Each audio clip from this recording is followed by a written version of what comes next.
Buster's Sweet Song is, perhaps not surprisingly, a very musical episode of Postcards from Buster. This is the 34th episode of the first season, and this takes place in Tennessee.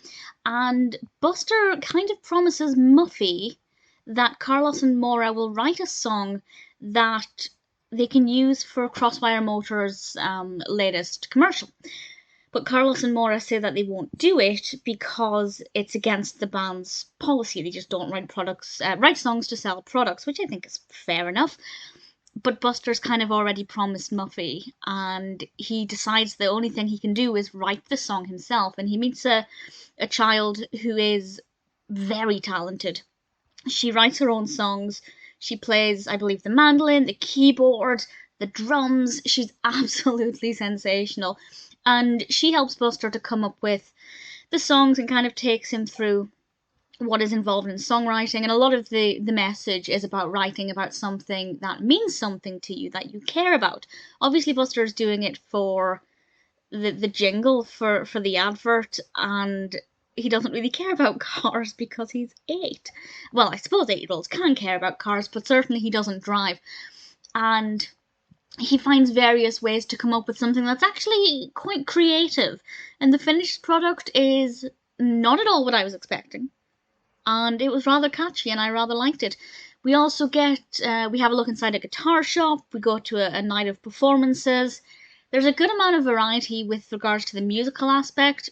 But in terms of it being an episode of Postcards from Buster, it could have been done anywhere, really. I mean, I know the music scene is different from each state or each city, but I didn't really feel like I got a good sense of Tennessee, of what's street life is not the word I'm looking for, but of what it's like to walk down a street in this particular place.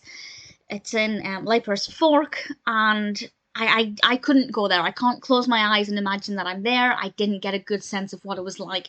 So I feel like in that regard, it wasn't a good episode of Postcards from Buster, but in terms of being musical, creative, inspiring, it was. So it depends on what you're looking for with Postcards from Buster. Personally, I prefer the ones that speak to me as a tourist.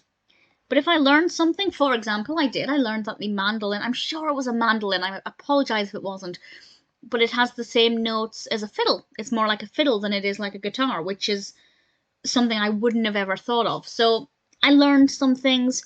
That's always a good thing. And if it encourages anybody watching it to be creative, write their own songs, take up an instrument, that's a pretty good thing too. So it may not have been exactly what I personally look for in Postcards from Buster, but I have to say Buster's Sweet Song was pretty sweet.